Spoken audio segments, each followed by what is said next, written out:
Sama istri juga, suaminya kerja Saudi misalnya, tiap bulan ngirimin, nggak banyak, cuman 1.000 real.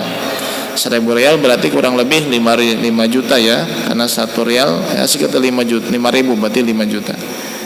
Istri nggak lihat transferannya, yang dilihat apanya?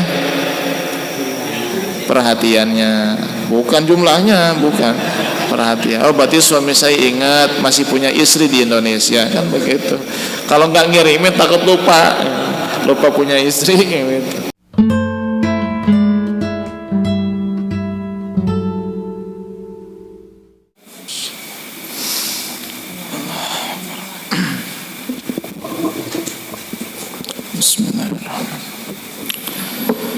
Assalamualaikum warahmatullahi wabarakatuh.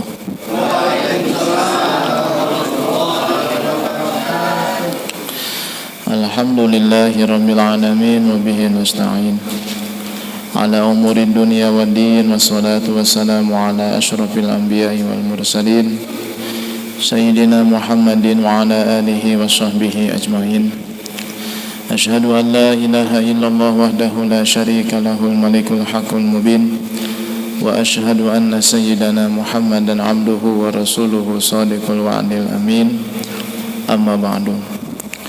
Nawaitu ta'alluma wa ta'lim wa tadhakkura wa tadhkir wa naf'a wal intifa' wal ifadata wal istifadah wal hatha ala tamasuki bi kitabillah wa sunnati rasulillah sallallahu alaihi wasallam wa du'a ilal huda wa dalalata 'alal khair ibtigha'a wajhillah wa mardatihi wa qurbihi wa thawabihi subhanahu wa ta'ala wa man nawa bihi masyayikhuna wa ma'alim Allah subhanahu wa ta'ala min sholihin niyat. As'alullah subhanahu wa ta'ala an yaj'alana wa iyyakum minal ulama'il 'amilin al-faizina bi'ilmil yaqin wa 'ainil yaqin wa haqqil yaqin ma'al lutfi wal 'afiyah. Allahumma inna nas'aluka ilman nafi'an wa rizqan wasi'an halalan katsiran tayyiban mubarakan wa amalan mutaqabbala wa waladan salihan wa umran tawilan wa badanan sahihan wa jaran salihan wa qalban saliman wa shifaan min kulli da'in wa saqamin bi rahmatika ya arhamar rahimin. Allahumma inna nas'aluka al-ilma laduni wal mashraba safil hani ya wahhab ya ghani. Allahumma inna na'udzubika min ilmin la yanfa' wa min qalbin la yakhsha wa min nafsin la tashba wa min aynin la tadma wa min da'watin la yustajabu laha. Subhanaka la ilma lana illa ma 'allamtana innaka antal alimul hakim wa tub 'alaina innaka antat tawwabur rahim. Allahumma rzuqna fahman nabiyyin wa hifdzal mursalin wa sur'ata ilhamil muqarrabin. Allahumma la sahla illa ma ja'altahu sahla wa anta taj'alul hazna idza syi'ta sahla.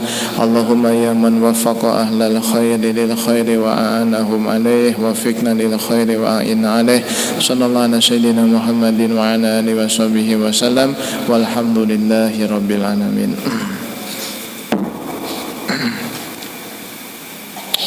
Ila hadratin Nabil Mustafa Sayyidina Muhammadin Rasulillah sallallahu alaihi wasallam, khususan ila hadrati Syekh Ibni At-Ta'il As-Sakandari, summa ila hadrati Syekhi Al-Habib Umar bin Muhammad bin Salim bin Hafid bin Syekh Habib Bakar bin Salim, ila hadrati Abu Ya Gamrawi bin Kiai Haji Muhammad Usman, summa ila hadrati Abu Ya Ucaturtusi, wa ila hadrati jami'i masyayikhi wa masyayikhihim wa jami'i sadatina Ali Abi Alawi wa jami'i ahli zambal wa furat wal aqdar wa mahawaqa bashar wa jami'i awliya'illah bi ghamid amillah wa ila hadrati abi wa ummi ghafarallahu lahum wa yuni darajatihim wa a'ana alaina min barakatihim wa amtaru alaina ghaitha karamatihim syayulillahi lahumul fatihah.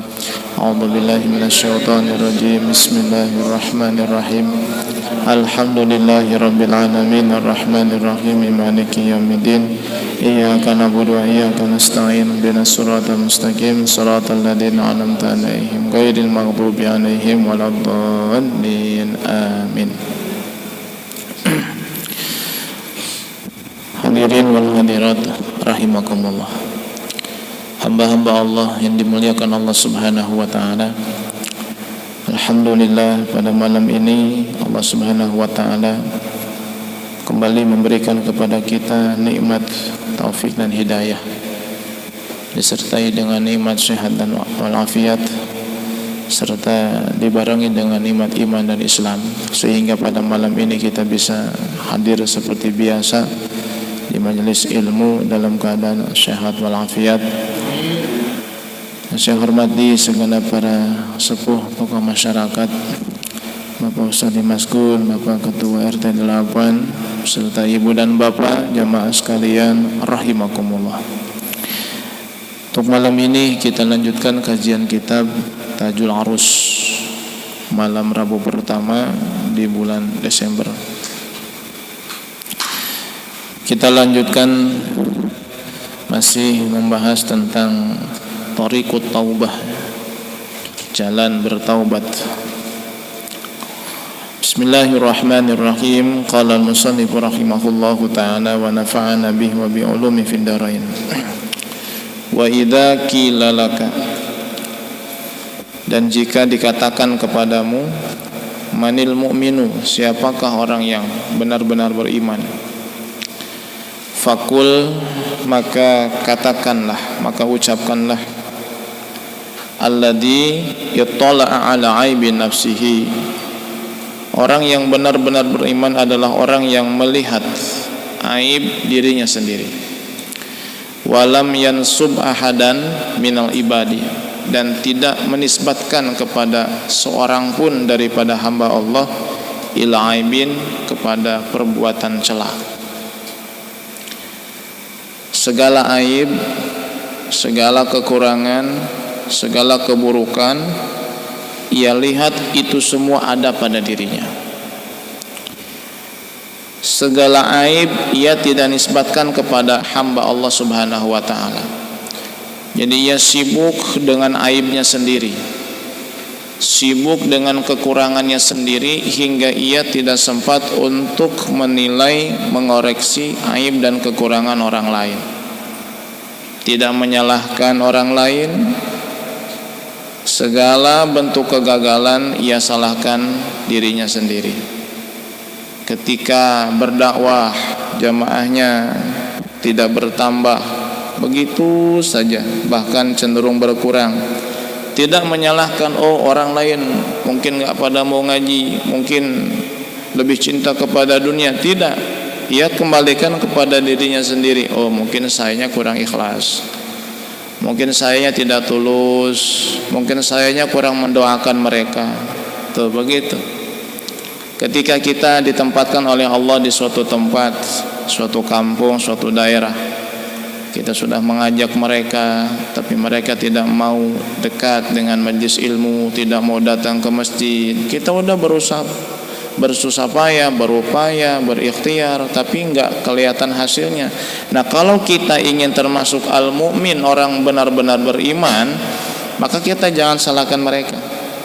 Kembali kepada diri kita sendiri. Lihat, mungkin kita tidak tulus atau kurang tulus, atau mungkin tidak mendoakan. Ya, datang seorang santri kepada guru mulia Al-Habib Umar bin Muhammad bin Salim bin Hafid bin Syekh Habib Bakar bin Salim. Ia berkata kepada beliau tentang dakwahnya yang tidak berkembang. Ya, setelah sekian tahun ia berdakwah, tidak ada perkembangannya. Orang maksiat tetap maksiat, orang durhaka tetap durhaka. Lalu Habib Umar berkata kepada santri ini, berapa banyak kamu menangis kepada Allah di tengah malam mendoakan mereka? Maklub nanya, ingin dapat solusi, malah ditanya balik. Ya, berapa banyak kamu menangis? Berapa lama kamu menangis di tengah malam mendoakan mereka biar dapat hidayah? Jangankan mendoakan mereka, tahajud aja nggak pernah. Ya, paling bangun subuh, itu pun kadang subuhnya kesiangan. Ya, ittala'a ala aibi nafsi, melihat aibnya sendiri. Ketika kita seorang kepala rumah tangga, ya kita kenapa sih susah ngenasihatin istri, ngenasihatin anak? Kembali kepada diri kita sendiri.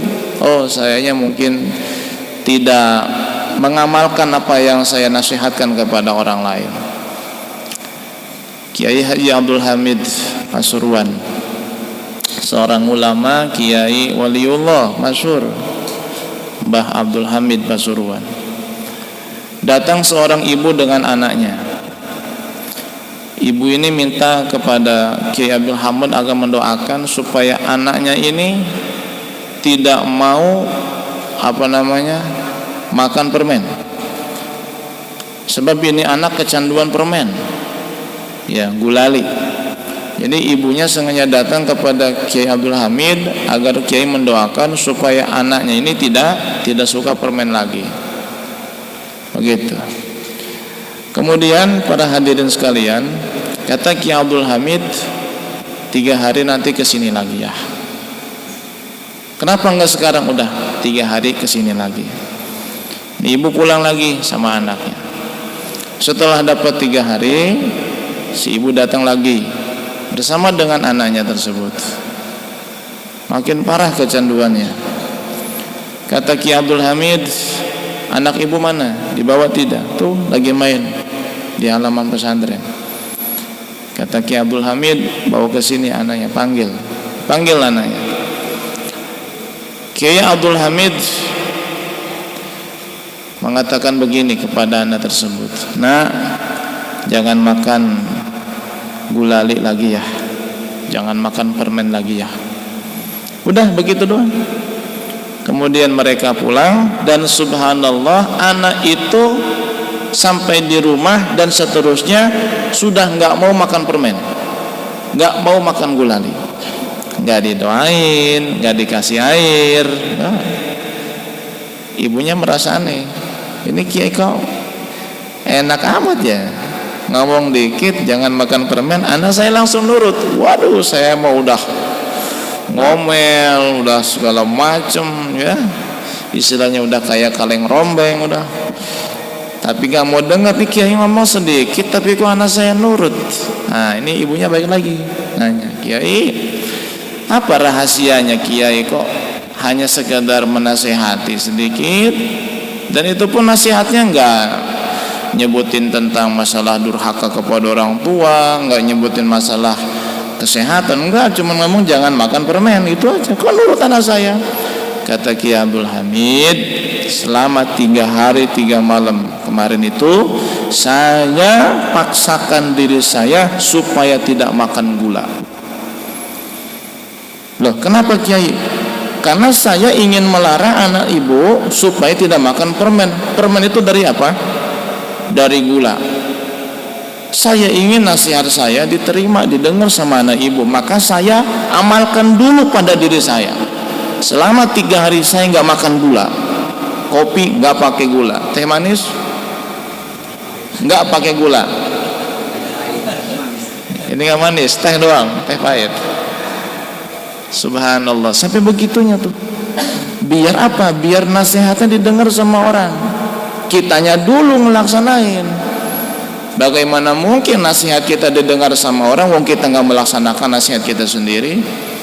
Kita melarang sesuatu sama orang tapi kita melakukannya, mana mungkin orang nurut terhadap larangan kita? Tuh, itulah al-mu'min. Jadi siapa mukmin yang sebenar-benarnya, kata Imam Ibnu Athaillah, adalah alladzi tala'a ala aibi nafsi, seorang yang melihat aib dirinya sendiri. Walam yansub ahadan minal ibadi ila aibin, dan tidak menisbatkan kepada seorang pun dari hamba Allah terhadap suatu aib ataupun celah. Jadi tidak menisbatkan celah kepada seorang pun daripada hamba-hamba Allah Subhanahu wa taala.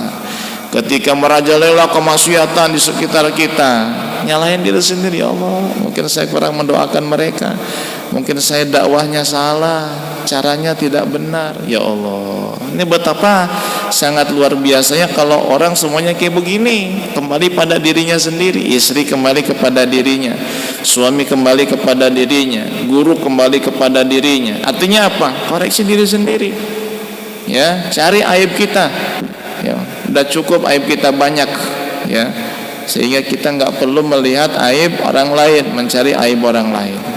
Itu adalah al-mu'min, seorang mukmin yang sebenar-benarnya, yang sejati.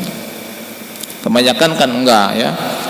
Kebanyakan itu nih yang kedua nih, Wa iza qilalaka, dan jika dikatakan kepadamu, jika kamu ditanya, manil makhdulu, siapakah makhdul, orang yang hina, faqul, maka katakan, jawab, alladzi yansubul ibada idal aibi, ialah orang yang menisbatkan aib kepada orang lain, wa yubri'u nafsahu minhu, dan membebaskan dirinya daripada aib tersebut.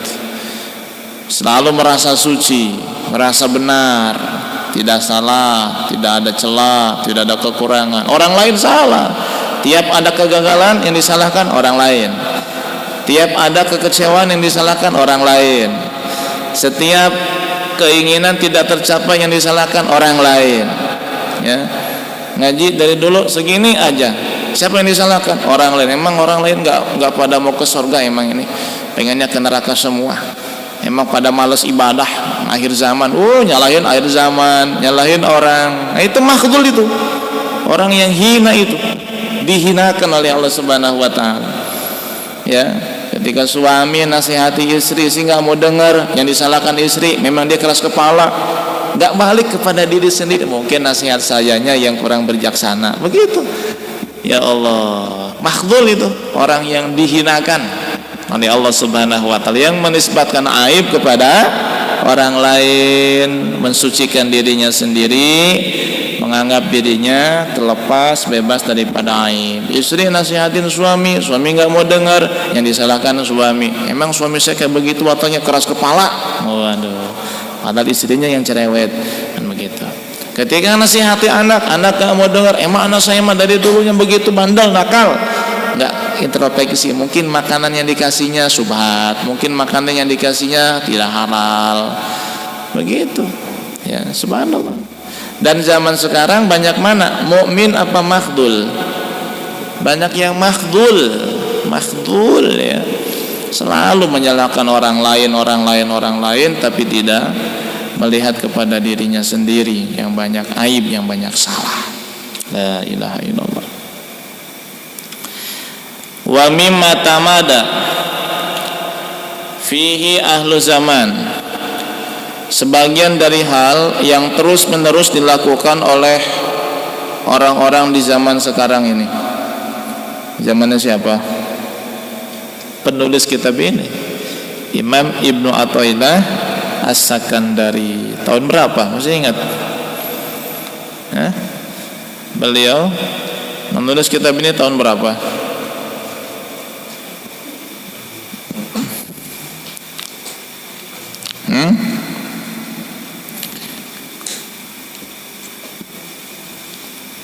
Tahun berapa wafatnya?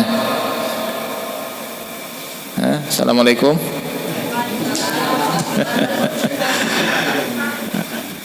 Tahun berapa? 709 ya. Wafat tahun 709.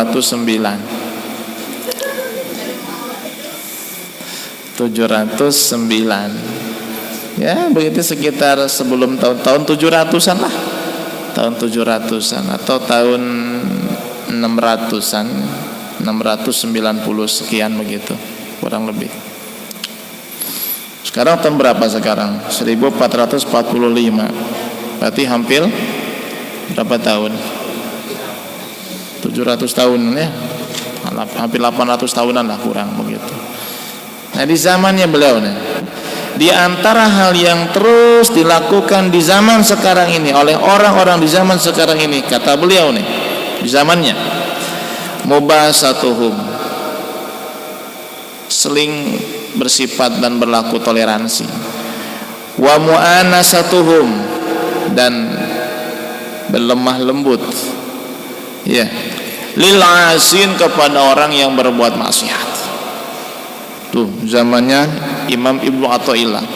Ada orang bermaksiat itu dianggap kayak biasa aja sama orang lain, tetap diperlakukan secara ramah, tetap diperlakukan dengan toleransi. Nggak ada tuh nasihat, nggak ada sikap yang kira-kira membuat orang yang bermaksiat ini merasa dirinya bermaksiat dan salah.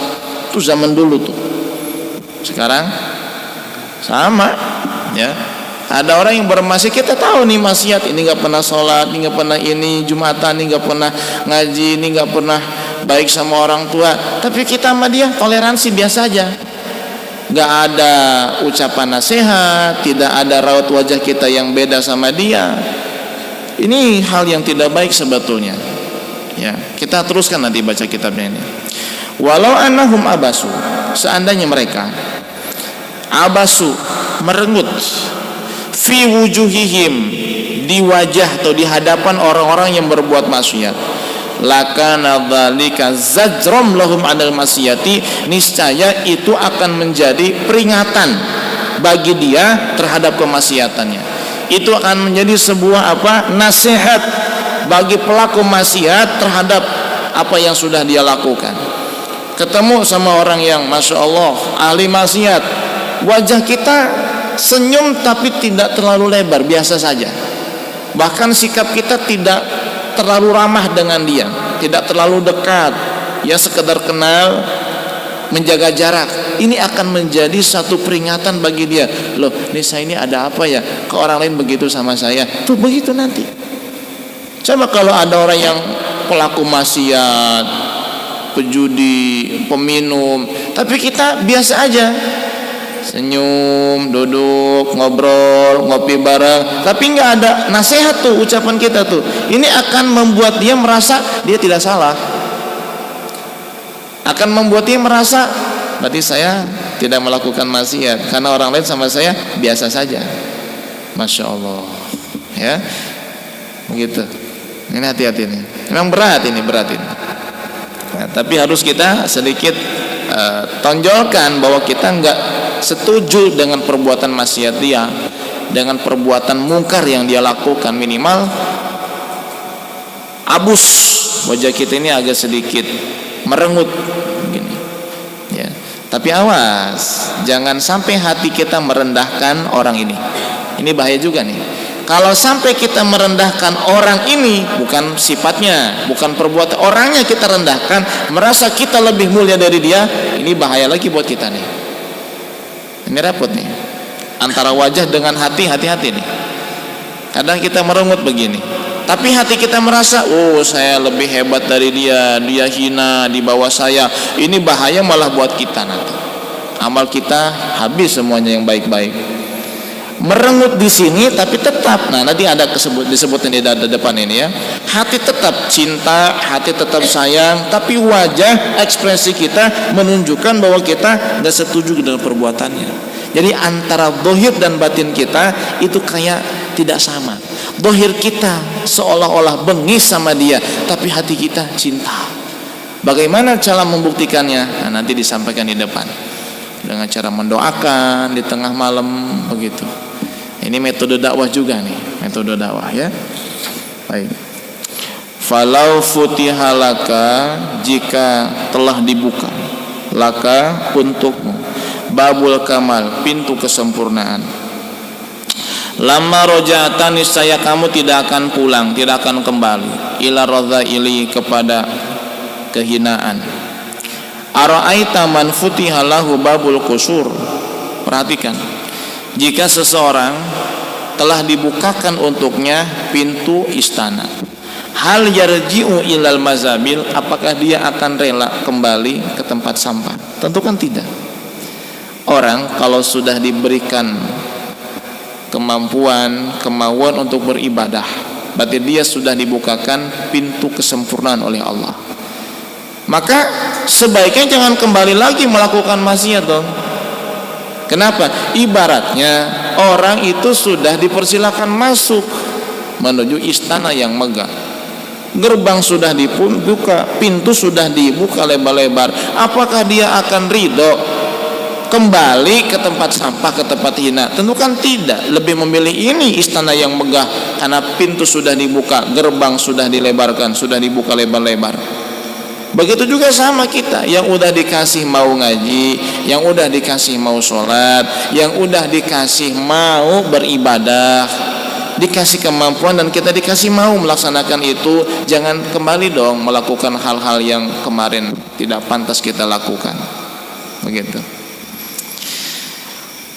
Lau futiha laka babul unsi, jika dibukakan untukmu babul unsi, pintu kenyamanan, bainaka wa bainahu, antara dirimu dengan Allah, ma talabta man ta'nasu bihi, niscaya kamu tidak akan mencari orang yang kamu merasa nyaman dengannya.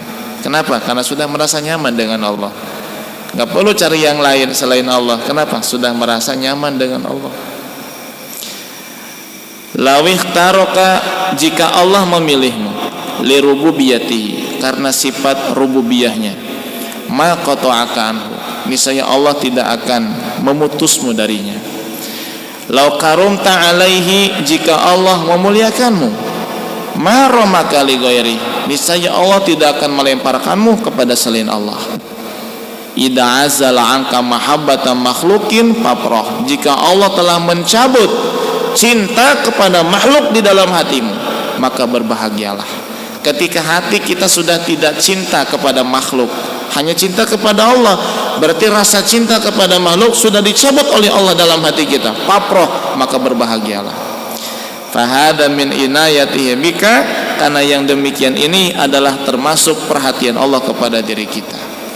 Makanya disebut di dalam kitab Risalatul Muawanah, ya, apabila seseorang itu dikasih nikmat sama Allah, jangankan besar, kecil saja, lalu ia renungi, maka niscaya ia akan sibuk bersyukur kepada Allah daripada mengeluh. Kenapa? Karena tidaklah nikmat yang kecil ini Allah datangkan kepada kita, melainkan karena Allah ingat dan perhatian sama kita. Ibu punya anak di pesantren, ya, sebulan sekali dikirimin karena jauh, ya, transfer sebulan sekali 1 juta misalnya. Nih anak kalau merenung, dia tidak akan melihat nominal 1 juta, dia akan melihat, oh, orang tua saya ternyata ingat sama saya. Buktinya apa? Nih ngirimin uang 1 juta, 500.000 dikirimin, alhamdulillah, berarti orang tua masih ingat. Dikirimin 100.000, alhamdulillah, berarti orang tua masih ingat. Yang dilihat bukan uang transferannya, tapi perhatiannya. Oh, berarti tahu nih, saya di pesantren. Karena ada orang tua nitipin anak di pesantren, sampai pulang lagi nggak pernah dikirimin, nggak pernah ditengok. Ada nggak tuh? Ada, kayak dibuang aja di pesantren begitu. Ini kan ironis sekali, ya. Kaya tidak ingat sama anak begitu. Nah, itu banyak kejadiannya, kasihan begitu. Tengok, ya, tapi jangan sering ditengok, nanti nggak betah di pondok. Ya, yang penting kirimannya datang lah, yang penting kirimannya datang. Sebagai tanda bahwa orang tua itu ingat kepada anak begitu. Sama istri juga, suaminya kerja di Saudi misalnya, tiap bulan ngirimin, nggak banyak, cuman 1.000 real. 1.000 real berarti kurang lebih 5 juta, ya, karena 1 real ya sekitar 5 juta, 5.000 berarti 5 juta. Istri nggak lihat transferannya, yang dilihat apanya? Perhatiannya, bukan jumlahnya, bukan. Perhatian. Oh, berarti suami saya ingat masih punya istri di Indonesia, kan begitu. Kalau nggak ngirimin takut lupa punya istri, gitu, ya, begitu. Sama ini juga, ya. Ketika kita dikasih nikmat sama Allah, ya kita ingat dong, renungi. Oh, berarti Allah ingat sama kita, Allah perhatian sama kita. Buktinya apa? Masih dikasih nikmat. Coba kalau lupa, dan Allah tidak mungkin lupa, ya begitu. Allah tidak mungkin lupa. Nah, wala takunu masiyatun, dan tidak ada kemaksiatan itu illa wa dzulumaha, melainkan bersama dengan kehinaan. Maksiat apapun, jangankan besar kecil, itu bersama dengan kehinaan. Tidak ada maksiat melainkan bersama dengan maksiat itu ada kehinaan. Apa ta'syihi wa yu'azzika wa yu'izzuka, apa ta'syihi wa yu'izzuka, apakah kamu bermaksiat kepada Allah lalu Allah akan memuliakanmu? Kala, tidak mungkin. Orang mengkono, ya, tidak mungkin. Kita maksiat kepada Allah lalu kita dimuliakan sama Allah, nggak mungkin. Kenapa? Karena di setiap maksiat itu ada kehinaan. ada kehinaan. Faqad rabatul izza ma'at ta'ati. Sungguh Allah telah mengikat kemuliaan bersama dengan ketaatan. Di dalam ketaatan di situ ada kemuliaan. Wa dzulla ma'al maksiyati, dan Allah telah mengikat kehinaan bersama dengan maksiat. Di dalam maksiat itu ada kehinaan. Fasarat ta'atuhu nuran wa izzan wa kasfa hijabin, hingga ketaatan itu menjadi cahaya, kemuliaan, dan tersingkapnya hijab, tersingkapnya tirai goib, ya. Kalau kita taat kepada Allah, nanti akan Allah berikan cahaya, kemuliaan, dan terbukanya hijab. Wadiduha masyiyatun, lawan daripada taat adalah maksiat. Wa dhulmatun, kegelapan, dhulmun, hina, hijabun bainaka wa bainah, dan terhalang antara kamu dengan Allah Subhanahu wa taala. Siapa orang yang melakukan maksiat, maka ia telah terhalang antara dia dengan Allah Subhanahu wa taala. Bukan Allah yang jauh, Allah itu aqrabu ilaikum min hablil warid, lebih dekat daripada urat leher kita sendiri, Pak. Urat leher dekat dengan kita, Allah lebih dekat. Lalu kenapa kita merasa jauh dari Allah? Bukan Allah yang jauh, kita yang menjauh dari Allah. Ya, terhalang antara kita dengan Allah oleh apa? Kemaksiatan, oleh kemaksiatan. Walakin ma mana'aka minasyuhud, tetapi tidak ada yang mencegahmu dari syuhud, menyaksikan tanda-tanda kebesaran Allah, illa adamu wukufika ma'al hudud, melainkan tidak ada keberpijakanmu pada batasan-batasan yang telah ditentukan oleh Allah. Ketika kita tidak berpijak pada batasan yang telah ditentukan oleh Allah, maka kita akan terhalang daripada syuhud. Apa itu syuhud? Menyaksikan tanda-tanda kebesaran Allah. Sulit kita menyaksikan tanda-tanda keesaan Allah, kebesaran Allah meskipun di hadapan mata. Kenapa? Karena kita tidak berpijak di atas batasan yang telah ditentukan oleh Allah Subhanahu wa taala. Apa itu? Syariat. Washtighaluka bihadzal wujud, dan kamu sibuk dengan wujud, dengan makhluk yang ada di alam semesta ini. Ketika kita sibuk dengan makhluk, kita tidak berpijak di atas batasan Allah Subhanahu wa taala, syariatnya berarti, maka kita akan terhalang daripada syuhud, menyaksikan tanda-tanda kebesaran Allah Subhanahu wa taala. Wa idza asawaladuka. Nah, ini Al-Imam Ibnu Athaillah akan memberikan sebuah ilustrasi, ya, ataupun gambaran. Jika anakmu berbuat salah, berbuat maksiat, berbuat dosa, berbuat kedurhakaan, fa'adibhu, maka ajarilah ia adab bisyar'i, syariat. Anak kita buat salah, ajarkan adab syariat, ajarkan akhlak-akhlak dalam agama kita. Wala taqta'hu, jangan kamu putus dia, jangan diusir, jangan dibuang, jangan tidak diakui anak, jangan. Bal qabilhu, akan tetapi imbangilah itu bil ubusati, dengan cemberut. Nah, begitu. Anak kita berbuat salah, kita nasihati, tapi dengan wajah yang cemberut, merengut. Ya, jangan anak kita buat salah kita usir, kita putus hubungan dengan dia. Jangan. Ajarkan adab syariat, tapi imbangi itu dengan wajah merengut, obusa, wajah cemberut. Liyakuffa 'anil maksiyati, supaya anak tersebut berhenti dari kemaksiatannya. Jadi kita tetap sayang sama dia, tetap cinta sama dia, tapi nasihat sampai kepadanya. Begitu.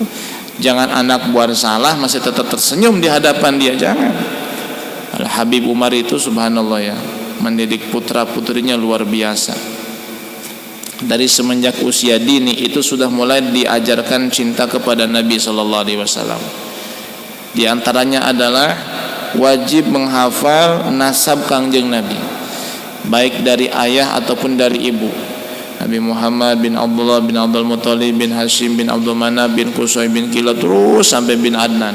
Dari ibu Muhammad bin Aminah binti Zurah bin Wahab bin Abdul Manaf bin Kilab, gitu, nyambung terus sampai Adnan. Nah, ada salah satu putra beliau yang gak hafal. Apa yang terjadi? Habib gak ngomong sepatah kata pun kepada anaknya tersebut, cuek, sebagai peringatan bahwa aku gak ridho kamu gak hafal nasabnya Nabi SAW. Akhirnya anak itu belajar nasab Nabi, belajar, dihafal. Sudah hafal, setor sama Habib, bisa, baru senyum lagi Habib. Begitu cara ngedidik anak tuh. Ini kadang-kadang orang tuh zaman sekarang lebay. Anak dinasihatin, dimarahin sama guru, yang marah emaknya. Aing terela anak aing dicari kanan. Baru lebay orang tua kayak begitu. Gimana jadi anak ya soleh-soleha? Pantesan anak sekarang itu alay semuanya, karena orang tuanya lebay. Orang tuanya lebay, anaknya jadi alay. Masya Allah.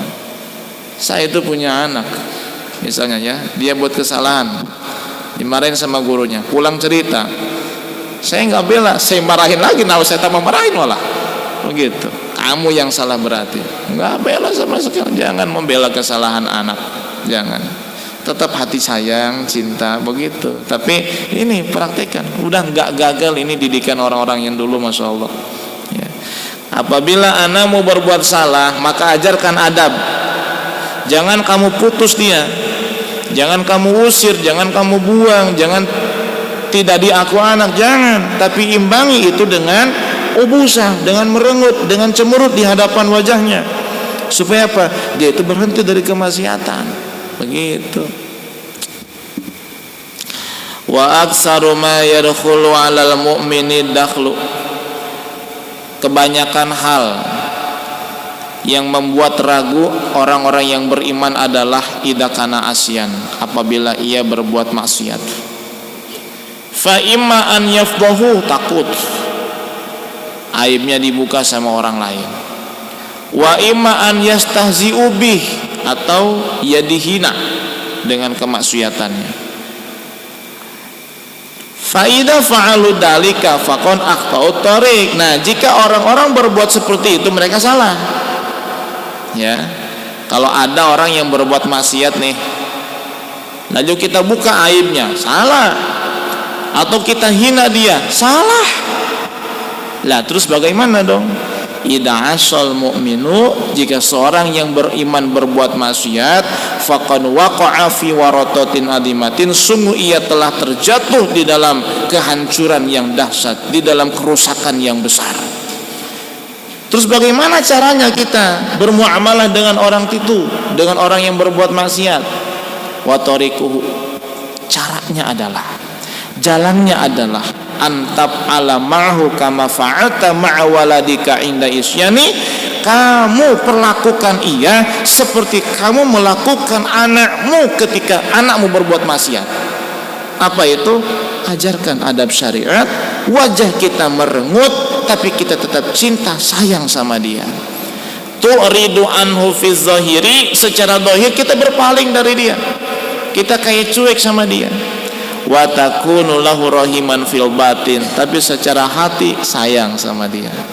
Wa tatlubu lahu du'a bil ghaib, dan tanpa sepengetahuannya kita berdoa kepada Allah untuk dia. Nah, ini cara yang benar, ini cara yang benar.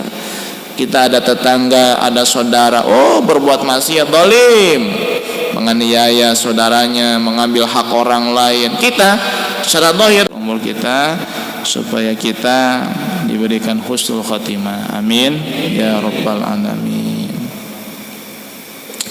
Ahlus sa'adati wa ahlus syaqawati, wallahu a'lam bis-shawab. Monggo ada yang